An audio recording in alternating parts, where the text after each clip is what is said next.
Então, gente, bom dia, boa tarde, boa noite para você que está assistindo em qualquer desses horários aí. Bom, hoje a nossa aula vai ser sobre ácidos, tá bom? Uma substância presente no nosso dia a dia. Sempre, corriqueiramente, a gente está sempre consumindo, sempre utilizando ácido, tá bom? Então, para a gente iniciar, ácido ele está dentro de funções inorgânicas, tá bom? Ele está dentro de funções inorgânicas.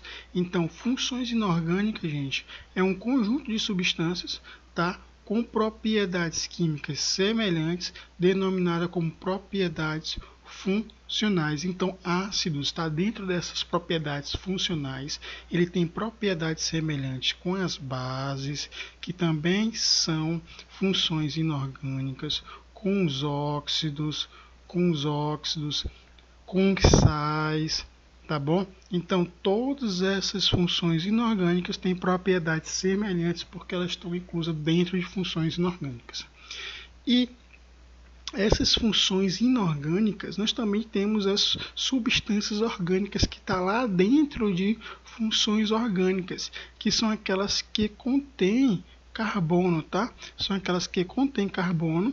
Nós temos as substâncias inorgânicas ou minerais, porque antigamente se chamava de substâncias inorgânicas também de substâncias minerais, porque aquelas que continham na terra, tá bom? Hoje, como as substâncias orgânicas é aquela que contém carbono, hoje as substâncias inorgânicas são aquelas formadas pelos demais elementos da tabela periódica, tá bom? Claro que também inclui o carbono, né? Não, mas não tão intensamente como as substâncias orgânicas. E as funções inorgânicas, elas se classificam nessas aqui, tá? Elas se classificam em 4: ácidos, bases, sais e óxidos. E um cara bastante importante para as funções inorgânicas foi Arrhenius, tá? Arrhenius, ele criou uma teoria com a teoria de dissociação iônica de Arrhenius, tá bom? Que ele citou dois exemplos, tá? O exemplo 1 aqui e o exemplo 2 aqui.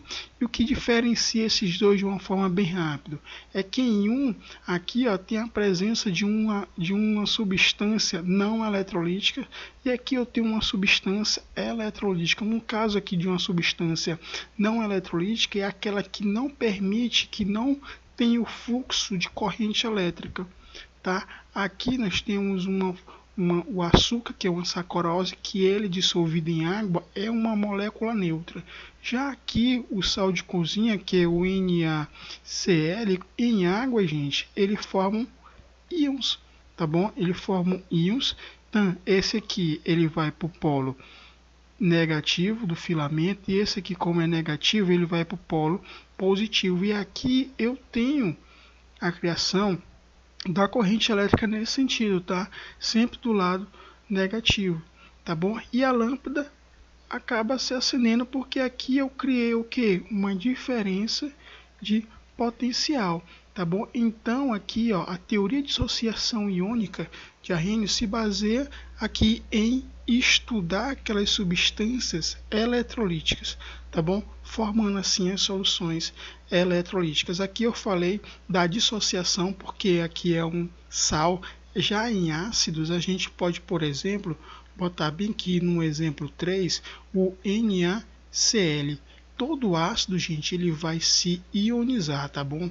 E eu posso calcular quanto desse ácido se ionizou.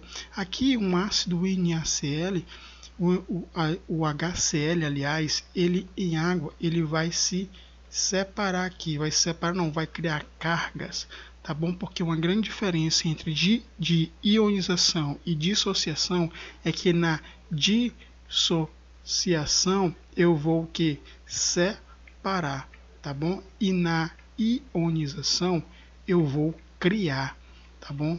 Eu vou criar cargas aqui, eu vou separar as cargas aqui, eu vou criar as cargas, tá bom? Então aqui, ó, na ionização de um ácido, eu posso calcular quanto desse ácido se ionizou pelo grau de ionização, tá? Pelo grau de ionização. E como é essa fórmula, professor? Essa fórmula se baseia em que? Entre o número de moléculas que se ionizou e o número de moléculas totais. Por exemplo, desse NaCl eu tenho 100 moléculas. Apenas dessas 100, 80 se ionizaram. Dessas 80 eu tinha 100. Aqui ficou o que? 0,8.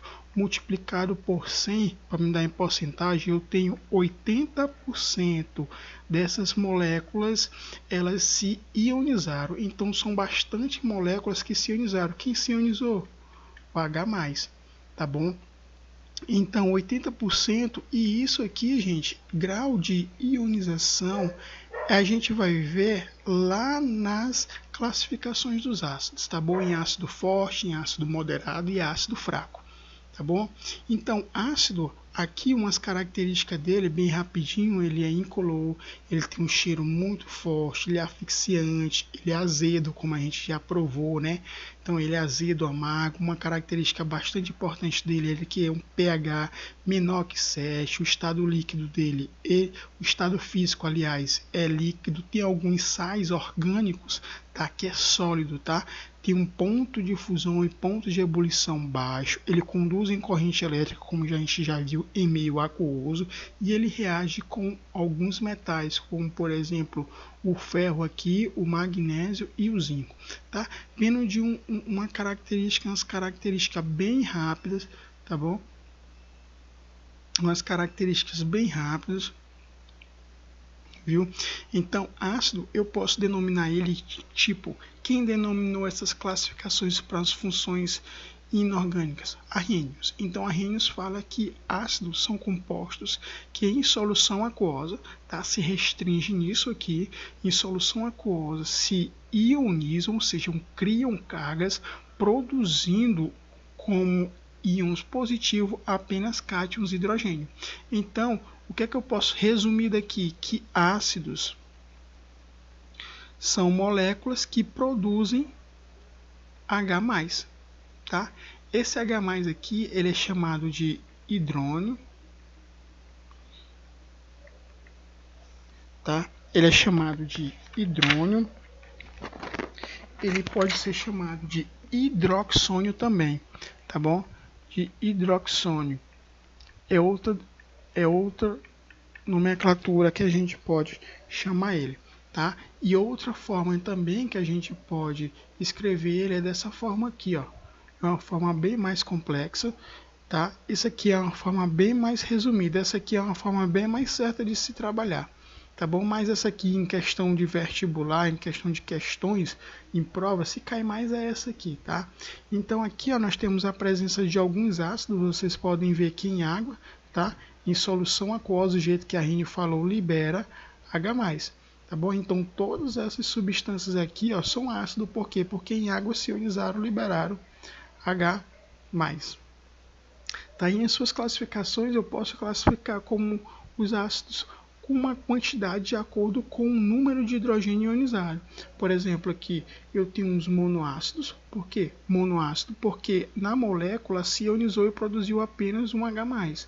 Aqui eu tenho um diácido com a mesma história. Na ionização da molécula de uma substância, por exemplo, aqui no ácido sulfúrico, ela vai se ionizar e produzir apenas 2 hidrogênios ionizáveis.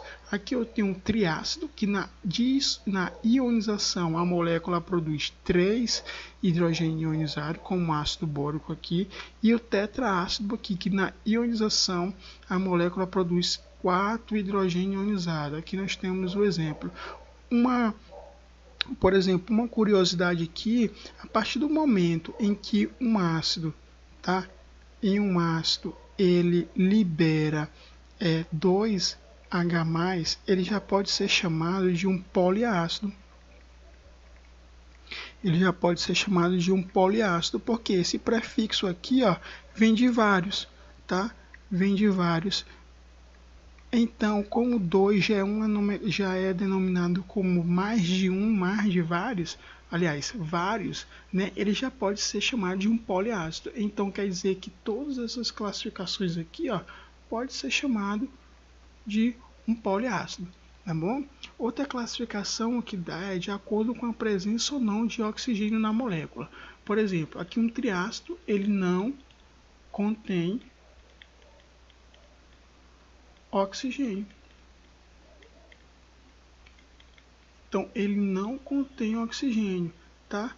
Então, os hidrácidos, ou seja, olha só os hidrácidos: ácido sulfúrico, ácido hidrídrico, o ácido cianeto, né? O ácido fúrico, tá? Aqui nós temos os oxiácidos, que é aqueles que contêm, aqueles que já contêm o quê? Que já contém oxigênio em suas moléculas, tá? Então é aquele maioria de ácido que a gente vai estudar, que é o ácido sulfúrico, o ácido fosfórico, tá? O ácido fosfórico, o ácido nítrico, então todos esses são caracterizados como oxidados por simplesmente terem um oxigênio, tá? E esse aqui são aqueles que não têm oxigênio em sua estrutura. E por último, aqui nós temos o de acordo com o grau de ionização, tá bom? Então aqui nós vimos que o grau de ionização é o número de moléculas, ionizadas pelo número de moléculas totais, né? Então aqui eu posso dizer que um ácido ele pode ser considerado forte pelo grau de ionização dele. Então, ó, ele tem que ter essa faixa, e quanto mais próximo de 100%, um ácido ele é um ácido forte, tá bom? Então, mais que ele tem, então o grau de ionização dele aqui, ó, quanto ele vai mais próximo de 100, ele é um ácido forte. Então aqui, ó, um ácido forte é aquele considerado que tem maior de 100%. Já um ácido moderado é aquele que varia entre 5, o grau de ionização, e 50%. Tá? Aqui é aquele grau de ionização, eu posso chamar de ácido fraco, aquele em que tem um grau de ionização menor que 5 graus, aliás, menor que 5%. Tá?